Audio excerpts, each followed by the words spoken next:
And welcome to At Issue. We're very pleased that you can join us for a discussion about water quality and municipal water supplies.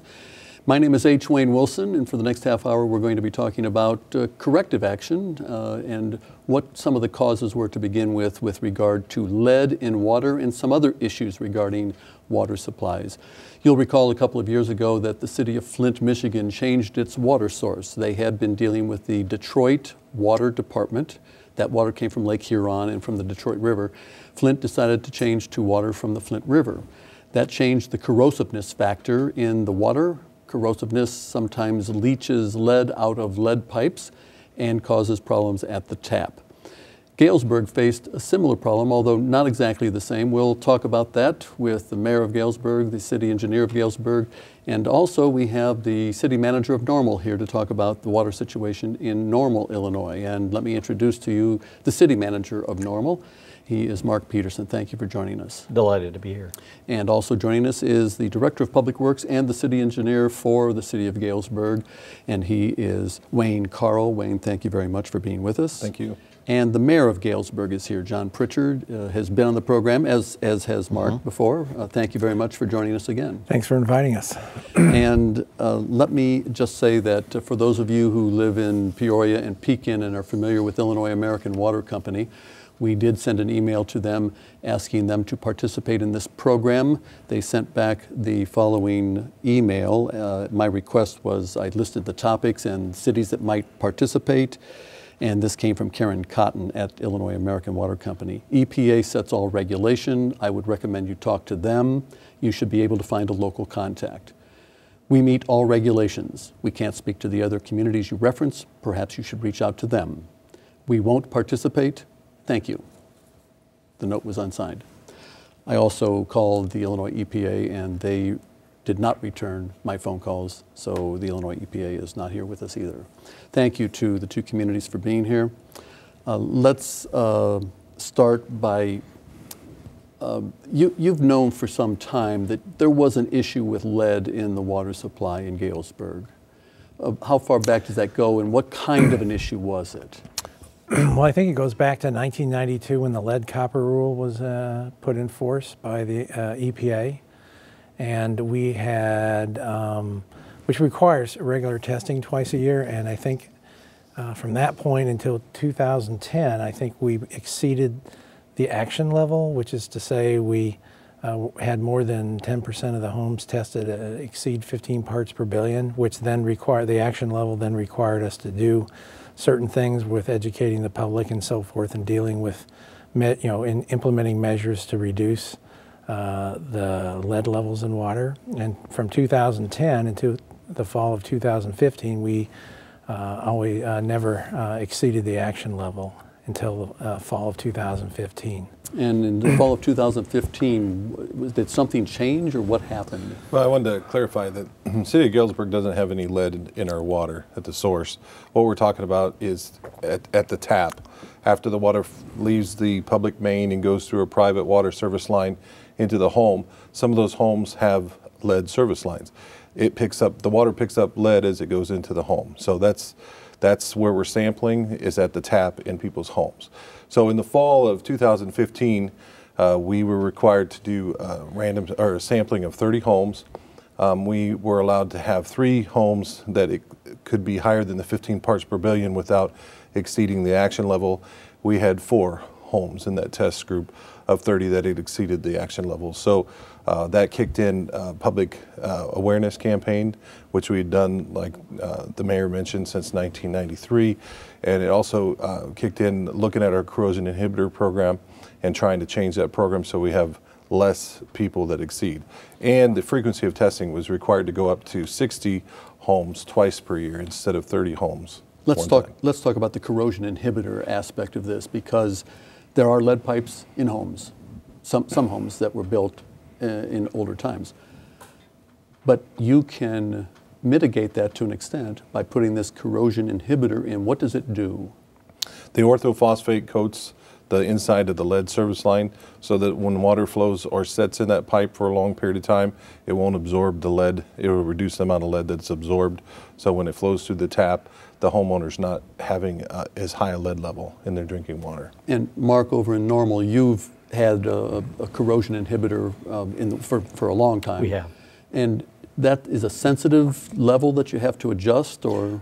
We maintain a pretty consistent level of that in our supply, and I think we've had absolutely no lead issues at all. Like other communities, we are required to test periodically. In fact, our levels were so consistently low that the EPA even relaxed that testing requirement for us for a period of years. But I think it's important to know that every water system is different. The chemistry of the water varies from community to community.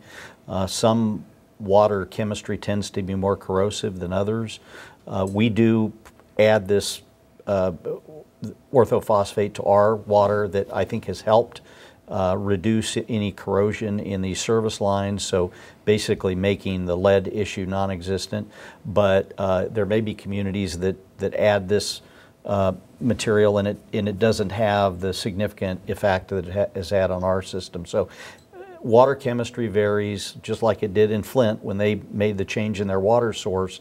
The chemistry was so different that that's what caused a lot of the problems they experienced. So it's important to understand that chemistry and find the right treatment mix for that particular water chemistry, and obviously Galesburg is doing that with their system.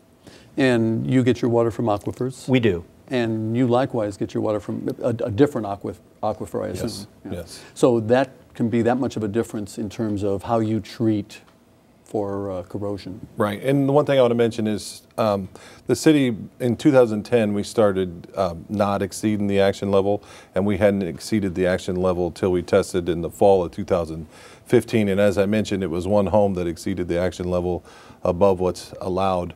And that home was located near a construction site where we were replacing water mains and shutting water valves on and off. And through some research in the city of Chicago, they determined that construction sometimes disturbs the lead, causes higher readings in lead. So we're not sure if that sampling in the fall was related to construction, but I believe it's likely. It was 1 block away from where we were working.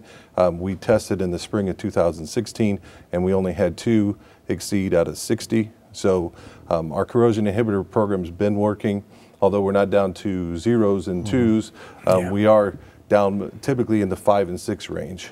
Let's talk a little broader issue for just a moment, and then we'll come back to the water issue, because lead can come from a variety of sources. So it's not just the water, and we're talking about lead content, especially in young people. Yeah, I think the Illinois Department of Health annually issues a report that measures the lead levels by county in children under age 6, and levels vary all over the state and by county, and can vary widely.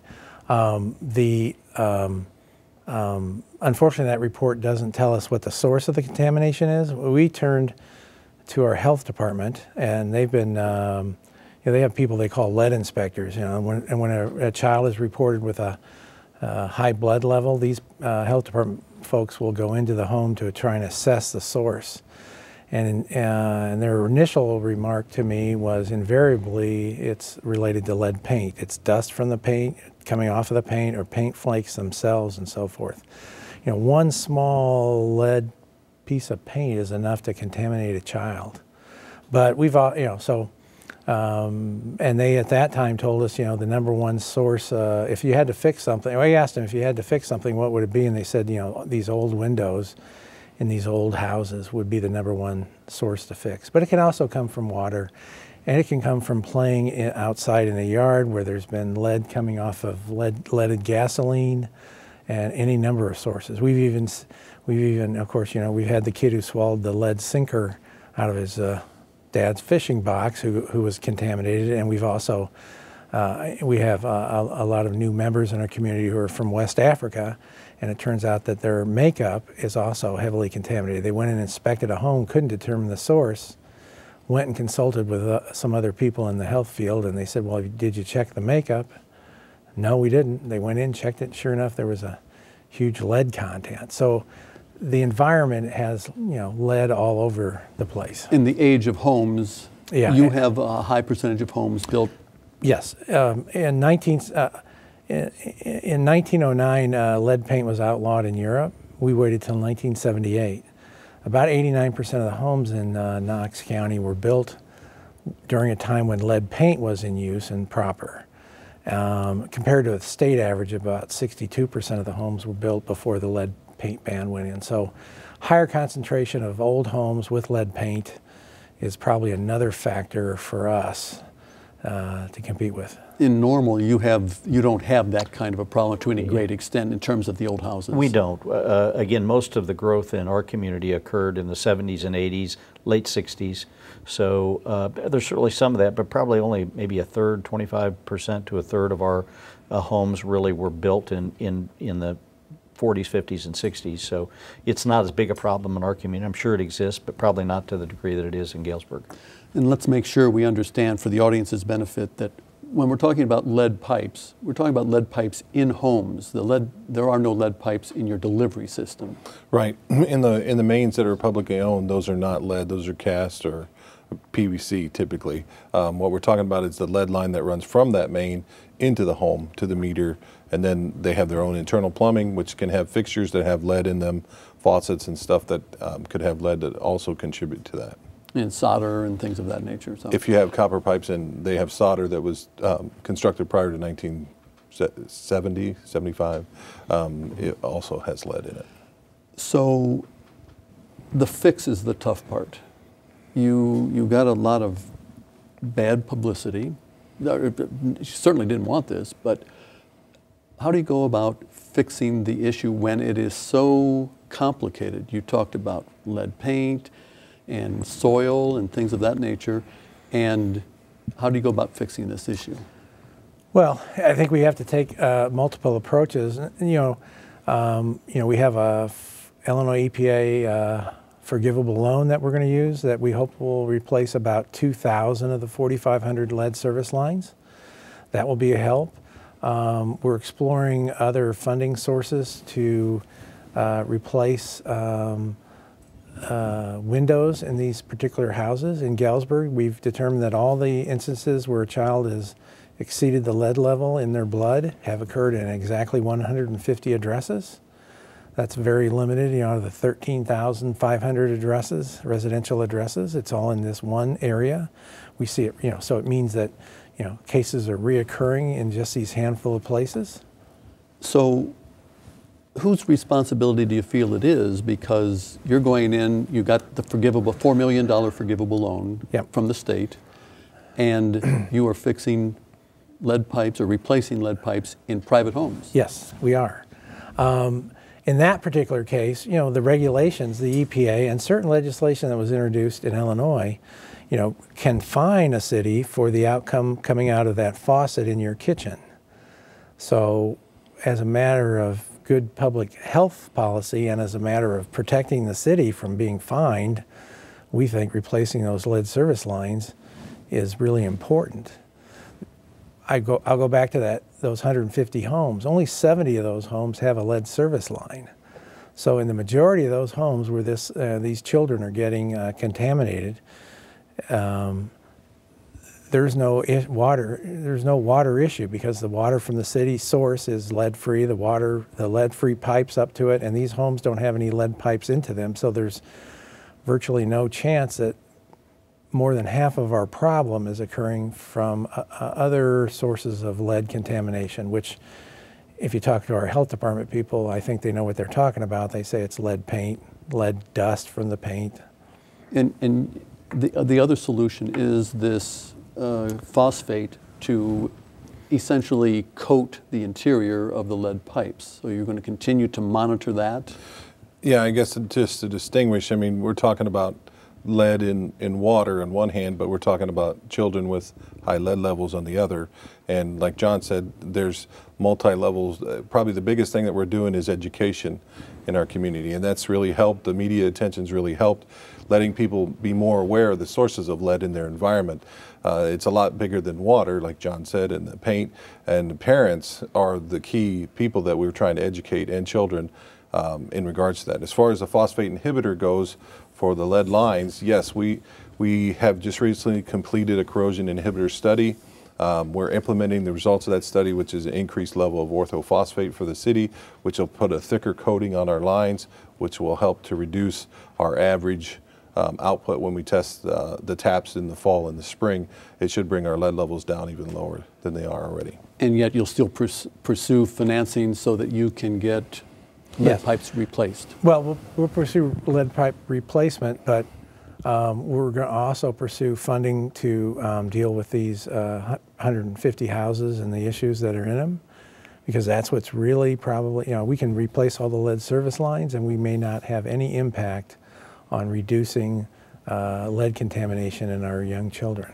So we need to, so the other part of this is to pursue replacing windows is probably the first priority, but doing other things and of course education's got to be ongoing, but we really have this target of 150 addresses that we really need to do something about to reduce contamination.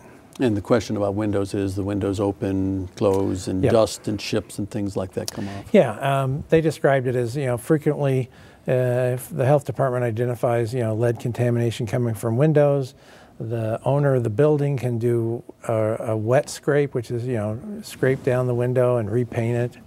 And of course, you're familiar with old windows. You can never repaint unless you disassemble the whole thing, you can never repaint it all. So a few years later, the same window is now giving off lead contaminants, even though it was addressed. So. And as you know, I live in a house that was built in 1904. Right. So all this is, you pay attention. This is all good education for you. I am. So with all this publicity, Flint, Galesburg, and by the way, it's not just Galesburg. There are 5,300 water systems in the United States that have some sort of lead standard violation according to EPA standards. Now, that's a wake-up call. So is the town of Normal, I don't know that you need to take any definitive action because your lead reports are zero. Correct. 0 parts per billion. But are you, more cognizant of we've got to pay attention? Certainly. We're mindful of it. We're hearing from our water customers, our constituents. They're concerned, even though we can show them the data that in our community lead has not been a problem. Whenever you have a situation that occurs that creates sort of, widespread, not panic, but certainly concern, it affects everyone.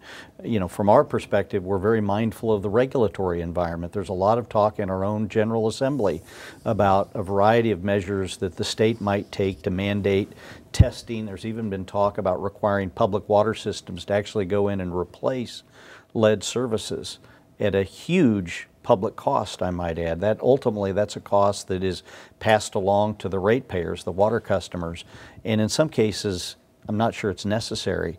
So I think it's important, even though we're all public officials sitting around this table, we all want to be responsive to our constituents, but it's important that we not overreact and are quick to develop public policy that is far more expensive than is necessary. I think we can target certain things, address more severe problems, but in most cases, in most water systems, lead is not a problem. And let's not assume what happened in Flint is going to happen everywhere. That was an unusual set of circumstances that is not likely to occur in other communities. But it has the good news, it's raised everyone's awareness about what's in our water, and we do need to be mindful of that. All public water supplies have to issue a water quality report every year that reports to the customers exactly what's in the water. And I will say the regulatory environment is pretty significant. Every year it seems like we have to meet more stringent water quality standards. And so I would say the water that people are drinking today from public water supplies is probably as healthy as it's ever been. That's the good news. Doesn't mean we don't have problems. We need to be prepared, but let's also not overreact with public policy that is very expensive and may not necessarily be all that effective. Let's talk about regulatory policy. Most of this stems from the 1986 Safe Drinking Water Act, but that has been modified, changed. I can't count the number of times as I did my homework on this issue. It's got to be tough to keep track of all of this and make sure that the bottom line is that you're providing safe drinking water to the citizens of Galesburg? Yeah, the IEPA has been good to work with. I mean, they're anytime there's a rule change, I mean, they're good to communicate to the city. If we need their advice, they'll come to the city, talk to us about things. So the EPA does work at trying to help us implement the regulations, so we're not on our own. Of course, like any community that operates their water supply, we have licensed public water supply people that run our water plants, and so there's education that's required. There's conferences and things that they're kept in the loop of the changes, and a lot of times we get word of the changes several years in advance. So we do get some time to prepare and budget things for that, for these new regulations as they come out. One thing I want to make clear to the viewing audience is that the US EPA sets the standards and monitors the reports on water supplies for municipalities. The FDA monitors bottled water. So is there the question of, because the reason I bring it up is there was a recommendation that people should start drinking bottled water, but there's two different standards there, FDA and US EPA. That's correct. Bottled water may or may not be safer than tap water.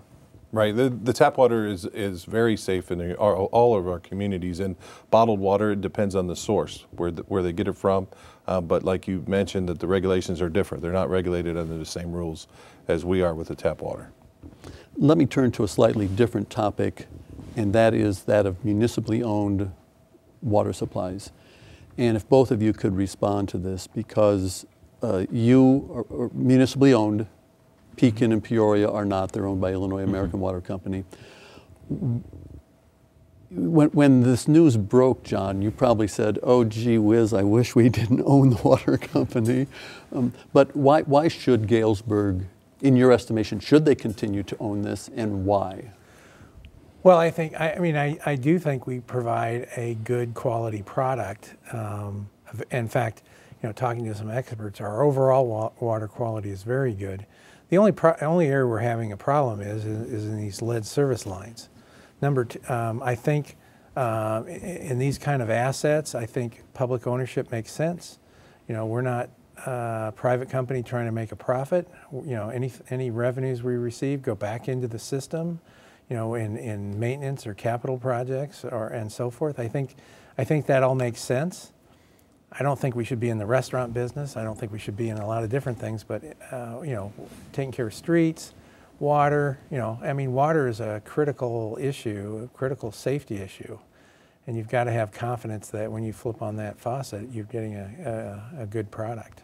And Mark, over in the town of Normal? I agree with the mayor. Obviously, water systems a critically important component of our public infrastructure, just as our roads and sewers and our stormwater system. In my case, I guess I favor a publicly owned water system because you have complete control over that system, how it's maintained, how it's managed and planned.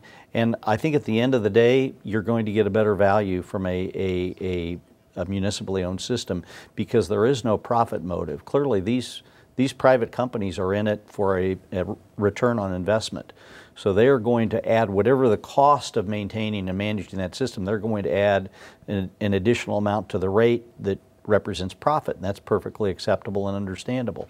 And I'm not bashing private water systems. I think there are some very good, well-run, privately owned water systems, but in our case, I think we can do a better job municipally. I think we can be more responsive to the customers, because if there's a problem, they are not going to hesitate to call my mayor or members of the city council or myself to report problems. And I think in that regard, we'll probably be more responsive than maybe many private companies. So, and again, just talking with counterparts around the state that work with private systems, many of them say, boy, I wish ours was public. And I know even the city of Peoria and Pekin and other places have looked at purchasing their water system and making it public. So I'm certainly glad ours is a municipal system.